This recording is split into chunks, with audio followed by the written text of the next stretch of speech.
Friday. I lost my co-pilot. There she is. Hi, my internet crashed, but I'm back. That's hilarious. We were getting like seconds out, and all of a sudden Lisa disappeared. And I was like, oh, well, we're doing this. Hilarious. Happy Friday, everyone. Thank you for joining us. I'm a little silly this morning. I don't know what my deal is, but I just feel silly. Maybe I should go do some laps. I don't know. Embrace the silliness. Embrace the silliness. All right, people, you've probably seen Lisa around.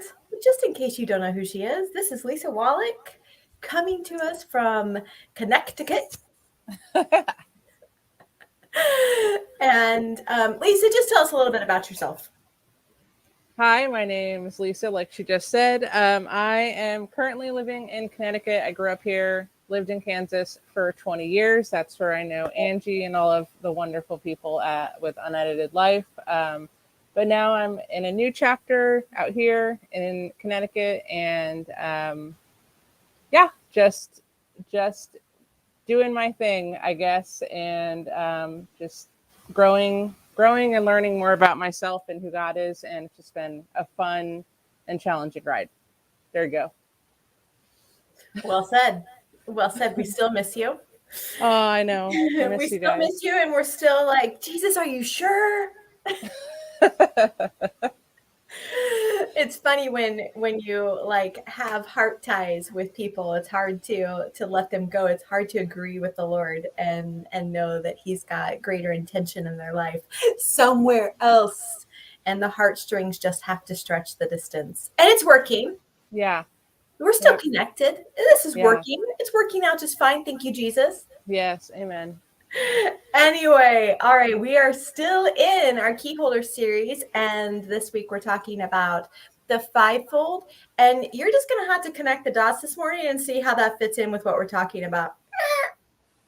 You know, I've talked about it, I don't know, twice already, and I feel like I've got nothing left to say, so we're just going to fit in another way, and it will be fine. Okay, yesterday morning, I got to work early, and I decided, you know what, I'm going to throw on some worship music, and I have my favorite go-to. Does anybody have like their favorite go-to worship music? Oh my gosh. I mean, like this particular album I go to when I just need to get wrecked. Anybody have that go to? Okay. And this is Jesus Image. And I just, oh my gosh, like Jesus Image is the real deal. These people on a regular basis, they can hardly peel themselves off the floor when they're in the middle of worship. So anyway, I'm trying to get there. I want to enter in, and I want to experience the Lord yesterday morning. And one of the songs on this album is just my all-time favorite. I don't even know the name of it, but the line in it is, I see the Lord seated on His throne, and the train of His robe fills the temple. And there's no other picture that compares to this. Oh my gosh. Hi, Chris. Welcome. Oh, and Pepper, good morning. Good morning. Pepper, your text message made me giggle out loud. I cannot wait to go and read that. Anyway, and so anyway, I was like really mulling that line over. I saw the Lord seated on His throne, and I wanted to know, like, where in my life are you enthroned right now? And then I got distracted by something and had to go take care of something. And as I walked out of this room, Jesus just very simply said, Angie, I have mastery over all things. And I was like, oh my gosh, you know how you know something, but then He says it again, and it's like new knowledge. Like you can know all you want, but until the Lord says it, it's not like established all the way. And so this was just kind of a fun moment for me. And He was saying, but you must regard me as King. You have to look at me. You have to see me. seated on the throne in order to experience him having mastery over all things. And that was just such a fun moment for me to be reminded of, that it doesn't really matter what's going on around me. There could be a train wreck, there could be a tornado, there could be a tsunami in the middle of Kansas. And if I have my eyes rightly fixed on Jesus the King, he has mastery over all things. That could be my default if I practice it. That's kind of the key there, is that if I practice it. Now, if I am moved by everything that is going on around me, then all those things will have mastery over me. So there is a decision that we have to make. It's like, am I going to give him the space in my life, in all of my encounters and in all of my experiences, to have mastery over all things? Or am I going to fold under the pressure? Jump in, Lisa.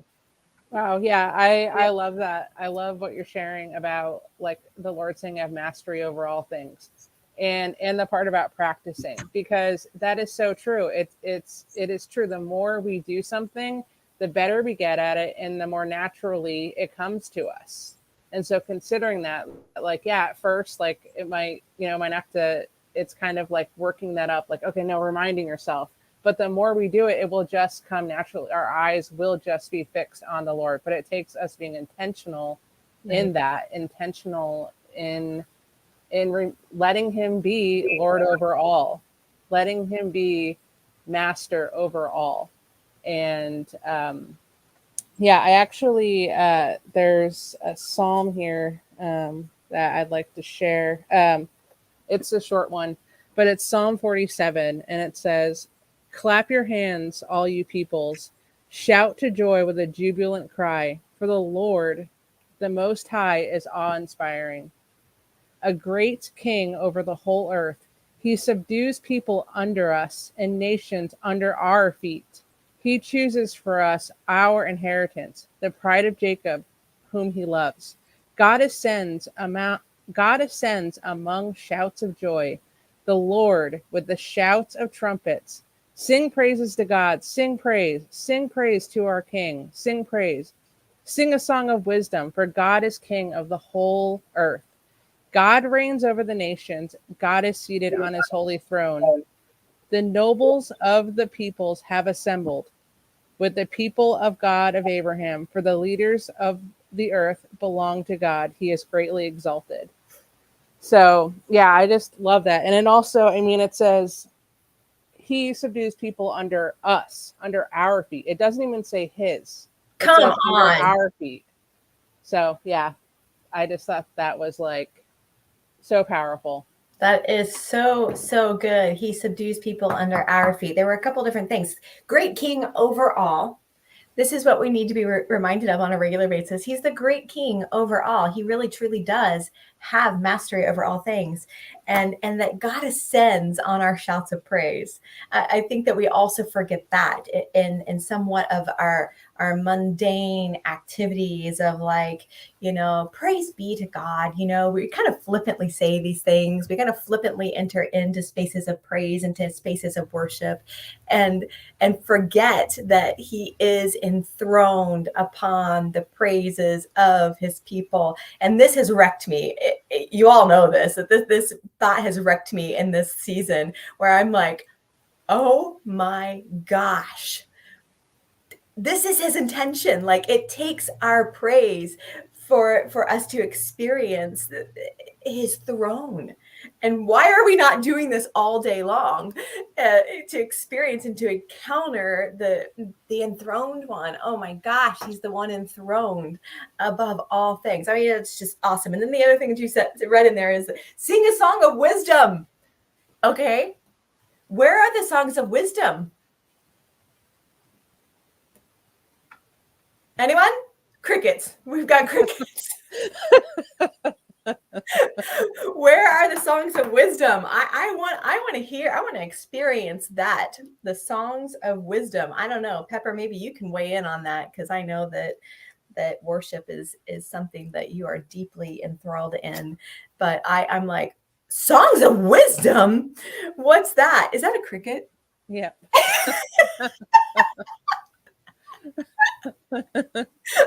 That's awesome.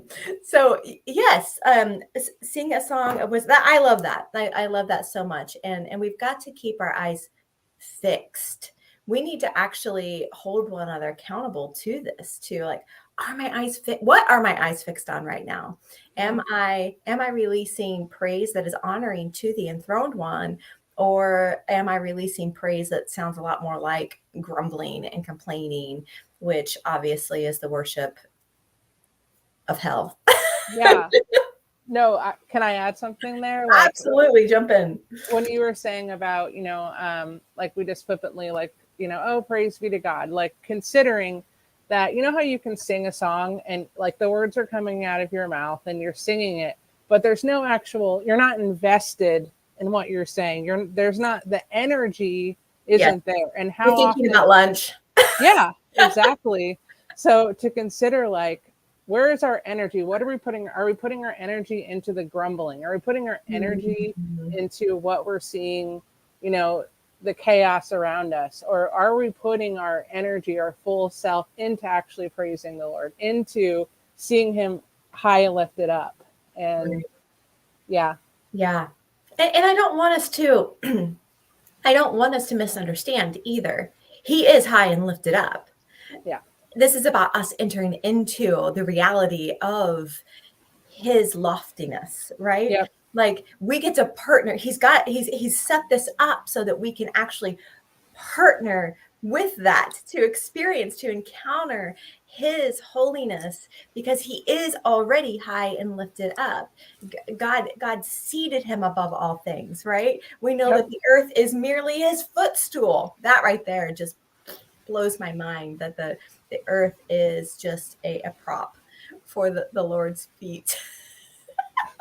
Yeah. Oh, I love that. And like it's already established, like you're saying, his throne is already established. It's not something that's going to happen. It's already happened. It's just ours to benefit from entering into that, from Yeah. seeing him there, and to be able to ascend, with him where he's at.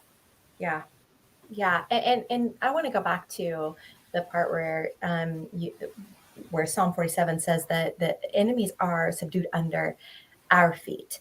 And this is where I'm going to use a segue to kind of point to the ministry of the fivefold, because I think that it's really important that we understand what our relationship to God's enemies looks like.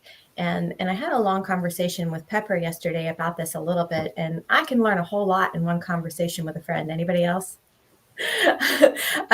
If your conversations are pointed in the right direction, you can learn a whole lot in the middle of those little conversations. But I was really struck by part of Joshua, and this is in Joshua 3, starting in verse 9. It says, Joshua told the Israelites, come closer and listen to the words of Yahweh your God. This is how you will know for sure that the living God is among you. As you advance into the land, he will drive out before you the Canaanites, Hittites, Hivites, Perizzites, Girgashites, Amorites, and Jebusites. Look, the ark of the covenant of the Lord of all the earth will go before you and prepare a way for you through the Jordan. Now select 12 men from among the people, one man from each tribe.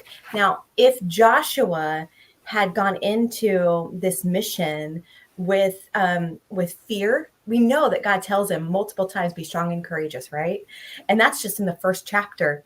But if he had gone in, even with any kind of sympathy toward the enemies of God, he would not have been able to complete the mission.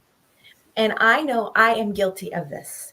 I am so guilty of this. Using sympathy or even empathy and compassion pointed in the wrong direction. We have to agree with God that he really does have enemies, and his enemies need to become ours.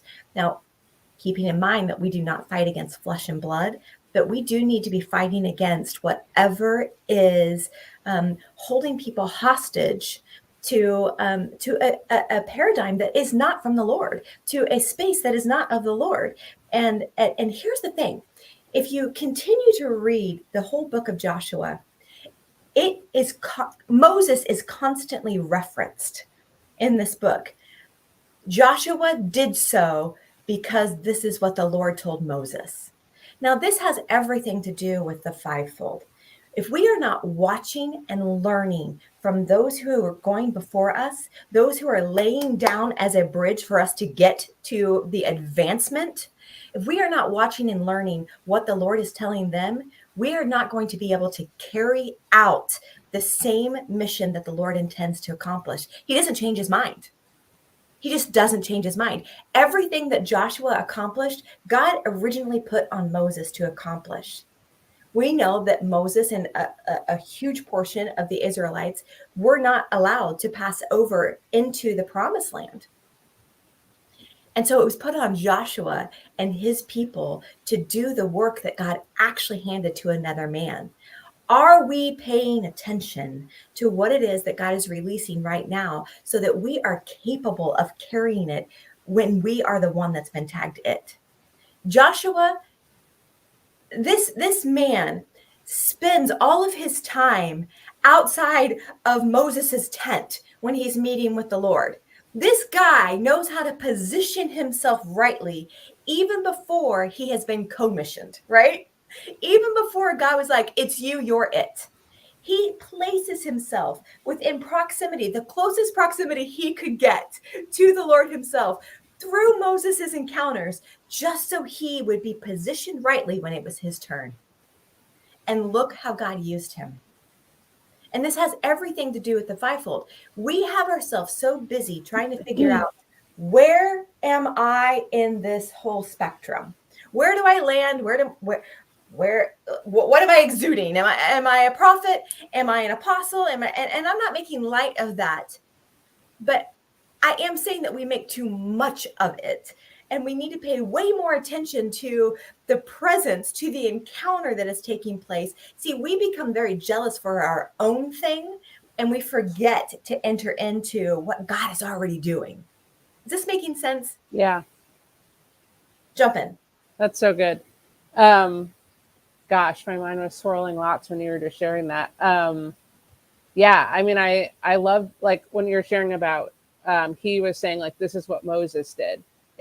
I just saw this, like, stack of, like, books in my mind, and just thinking about, like, it's kind of like having a manual, you know what I mean? Like, we can learn from each other's experiences. And it's like, if you go to fix something and you don't have any idea how to do it, but if you have the knowledge and experience of someone else that gave it to you, or even this expert in it, then you can go and do that thing instead of just having to, like, you know, I don't know. So I just think that that's so, I mean, that's wisdom, like, right. like, and then also, like, what you're saying about, I mean, I've been in that. It's like, who am I? You know, what do I like? And it can actually be a huge distraction, in all honesty, because the most important thing is being near the Lord, like letting him mold and shape me to look like him, and then allowing those other things, you know, whatever my gifts are, to flow from that intimacy with the Lord. Yeah. And so, yeah, I just think that that's so good. So good.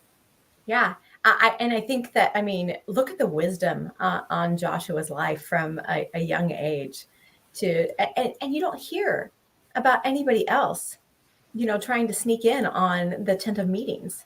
It's Joshua.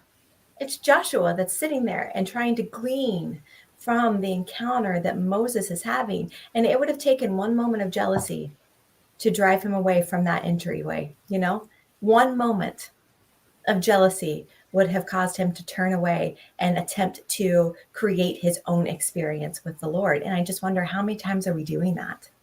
How many times are we doing that without even realizing it? Because we are created to be a singular body, moving in the same direction, functioning as one. And we're not capable of doing that when you've got everybody reaching in the opposite directions. That we actually look like a disaster. When we're doing that. There's another part of scripture that I want to point to in Joshua that is, it just fascinates me. And this happens because Joshua is following the orders of the Lord to a T. And he puts on courage. I'm not, again, I'm going to point to the tent of meetings, like him sitting outside of the tent of meetings, because I think that it has everything to do with the courage that he has access to, because the things that God is asking him to do are crazy. Let's just be honest. Most of them, he's asking him to duplicate what Moses has already done, like stopping the river so that they can pass through. And this is a river at flood stage. And he stops the river and it creates a wall so all the people can go pass through and on dry ground. I mean, come on, that is some serious courage that he had to tap into. And I don't know that he would have had access to it had he not been one who just wanted to be where the presence was. He didn't care if it was about him.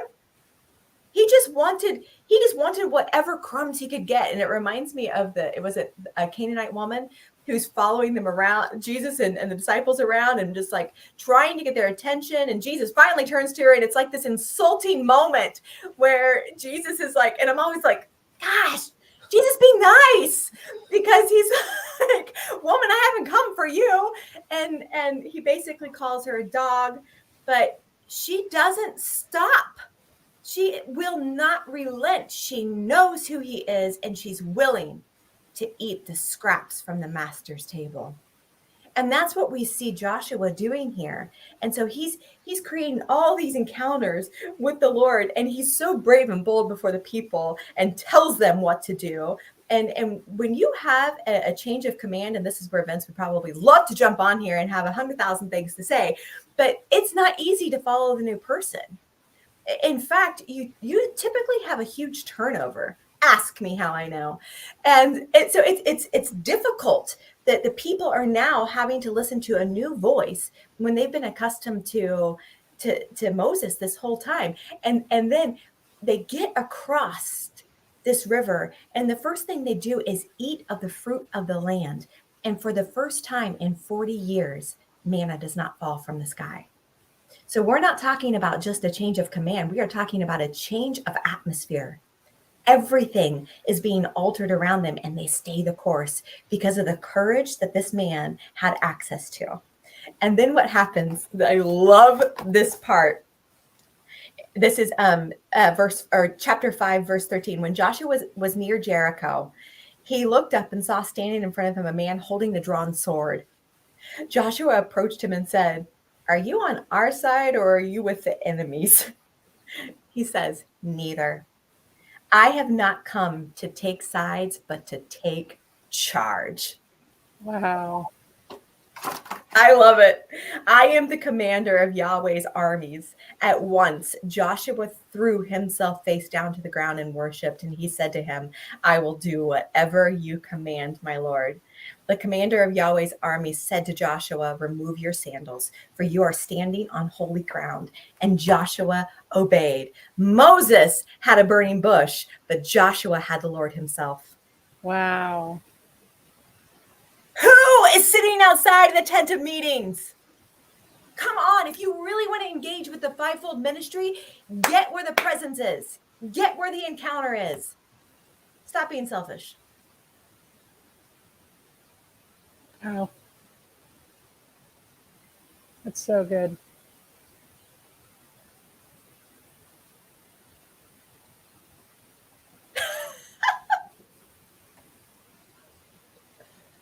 Jeez. And that's honestly, like, my heart's cry is that people want to be equipped. And I don't see it.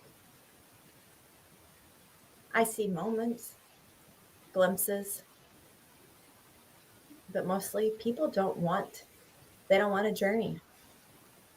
They don't want to be on that road. 40 years. Joshua followed this man around just for the breadcrumbs. Where are these people? Where is that hunger? Yeah.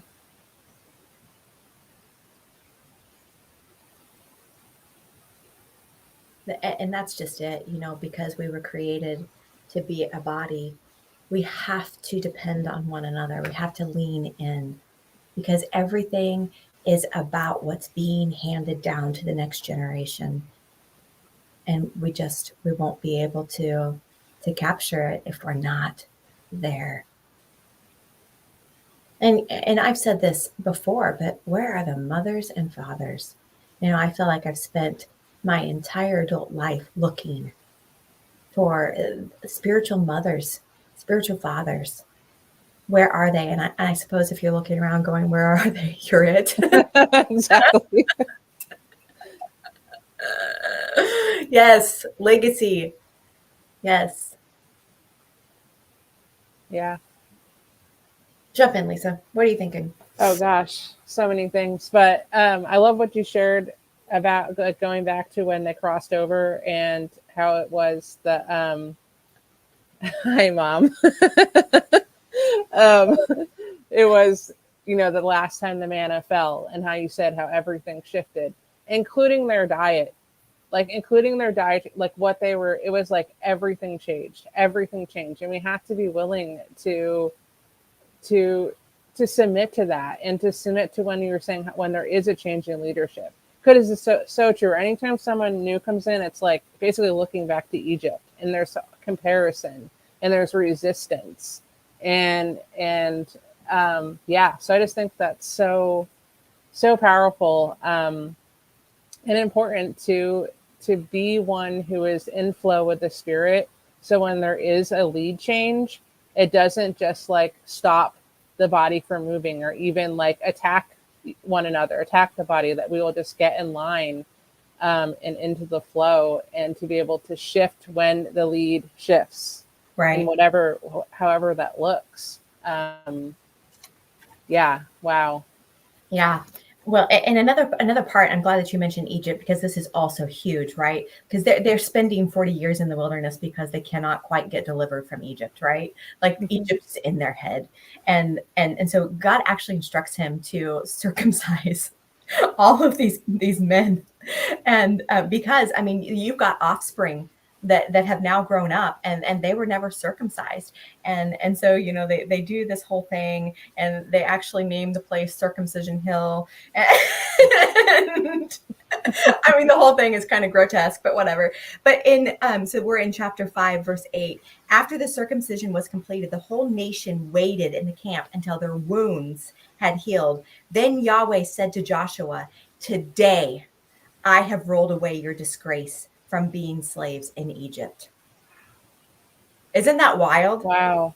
For that reason, the place is named Gilgal to this day. Your disgrace has been rolled away. And it has everything to do with having a circumcised heart. Like, am I one who just wants to encounter the Lord, right? That's what these people are after. And before they even crossed over, Joshua is gathering these people together. And this is what they say to him. And I've said this on here before, but they say to him, "If anyone does not follow every instruction coming from your mouth, Joshua, he must die."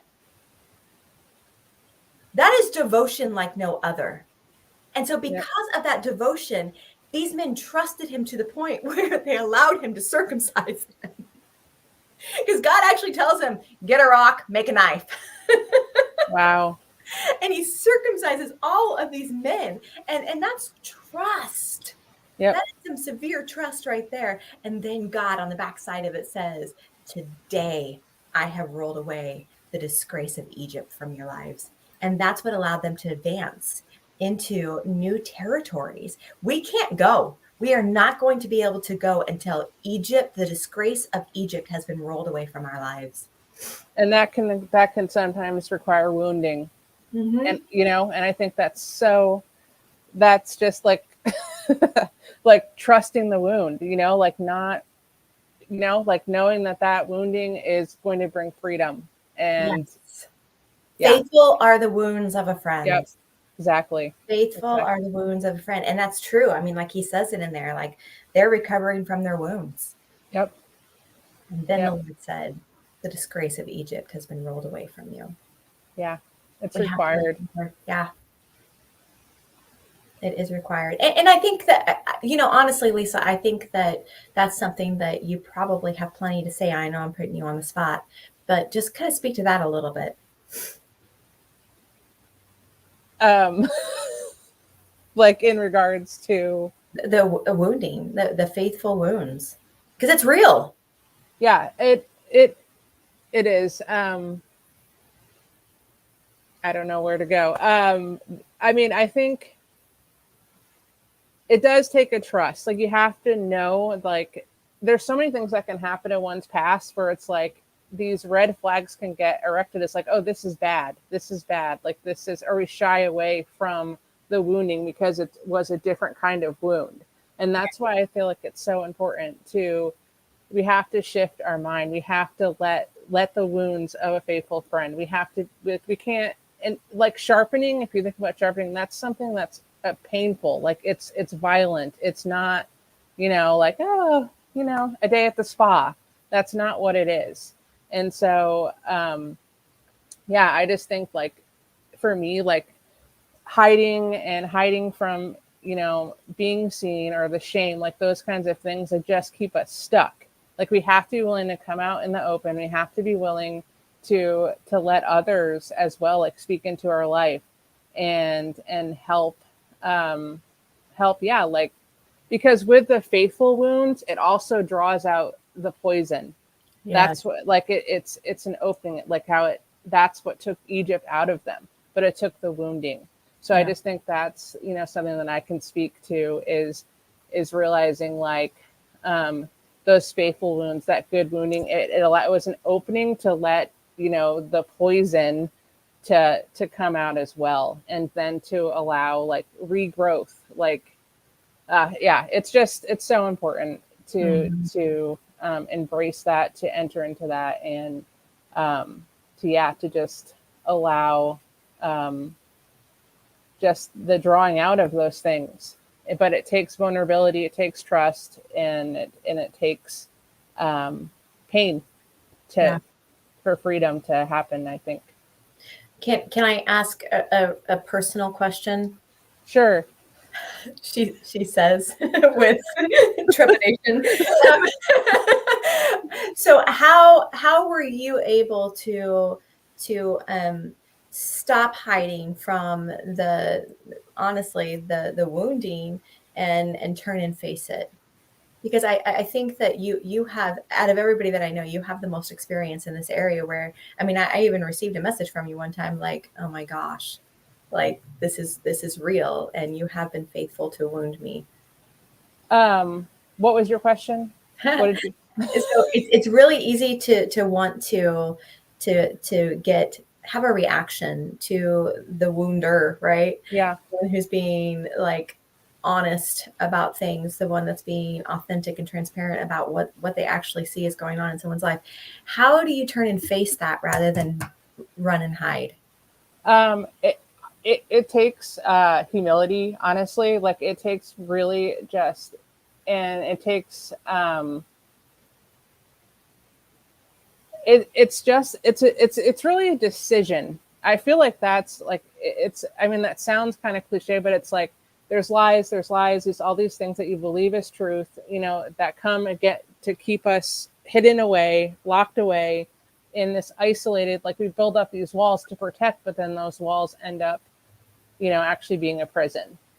And Yeah. so I think it's just like the humility and recognizing, like just being honest and being like, no, like this is actually good. This doesn't feel good. I feel exposed. I feel like open to rejection. And that's the other thing. Lots of times it's like we can, because of stuff that happens, we can take what is actually correction and love. It's actually love, and we can see it and lie to us and see it as rejection. Like this is rejection, but it's not it's love. It's an invitation Yeah. to what you would say, to come up higher. Yeah. And so I think it takes honesty, and vulnerability, and just like kind of like, I think it also takes, like, you have to stand. Like I remember, like for a while, I mean, I think there's some things now, if I was to go back and look, like that in the beginning, that I had to fight against all, like every day, like thoughts, and now I don't have to. Like I don't. Mm. It's, but in the beginning, I had to be like, no, or like those invitations to go back into hiding. or like, because it's exposure when you're like learning to trust again and learning to step in those new freedom and new ways. Like it is that you feel exposed, but it's like knowing like this exposure is actually freedom. Like this is, and so yeah, I would just say also like it does take the standing and just having to constantly like, you know, like in baseball terms, it's like when they come at you, the enemy or those things that you believed as truth over and over and over again. Like you just have to like hit them away constantly and just keep hitting them away and hitting them away. And then eventually it's not like it stops. It just comes at you in a different way. But then it's actually good. That's a good thing that now he has to use a different tactic because you've already beat him at this one. He has to now try his curveball or whatever, Right. So I just think it's actually like warfare. It's encouraging when when it shifts and it's something else, because it's like, oh yeah, because you can't do that anymore. I've outgrown that. Like I've beat you at your game. And Yes. so yeah, I don't know if that answers your question, but That does answer my question. That's so good. And I think that oftentimes we are comforted by those lies, and we use them as a security blanket because it's what's familiar to us. And freedom, is scary. I've said that freedom is probably the scariest thing we will ever pursue because it's outside of the context of the lies that have comforted us for so long. yep. And this is why we stay so stuck, is because we don't actually enjoy freedom like we should, and because we've been insulated by the lies our whole life. And so when the familiar is gone and it's just freedom, what are we Yep. to do? Yeah, and also like when we can step in a victim mentality, and then like in pity and those little things, it can actually be a comfort to us, like, oh, like, oh, and it's like, no, that's actually not, that's just getting us to continually circle around this mountain over and over again. And so yeah, it does, it takes stepping out, and the freedom is scary because then it's like, oh, it's on me now, I can't blame, I actually have to take responsibility. If I'm walking in freedom, there's a greater level for responsibility. And I think that's the biggest thing. We don't want that. People don't want the responsibility. They don't want that. So yeah, freedom is scary, but it's worth it. Worth it. Worth it. Totally worth it. Okay. Wow. This has been so fun, so good, so rich. Oh, Jesus. Thank you. Good morning, Anne Marie. Thanks for jumping in. And I cannot wait to see your face. I am so jealous that you get to see her face. It's so wild because I'm like seeing pictures of people outside of little boxes, and I'm like, oh, she's tall.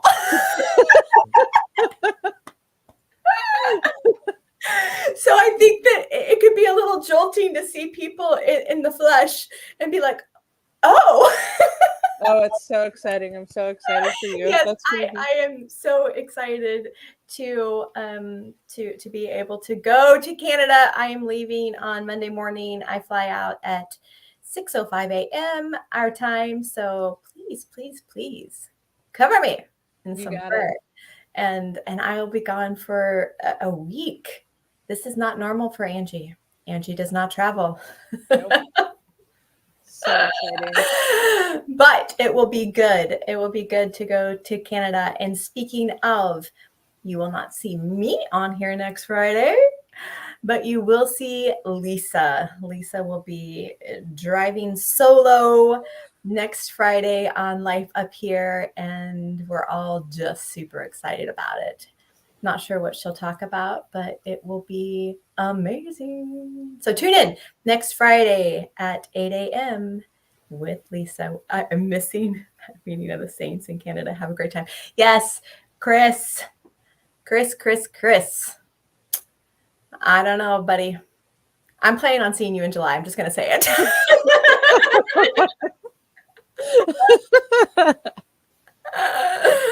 All right, guys, we are saying goodbye for now, and we'll be live on Sunday morning. So catch us there around 11.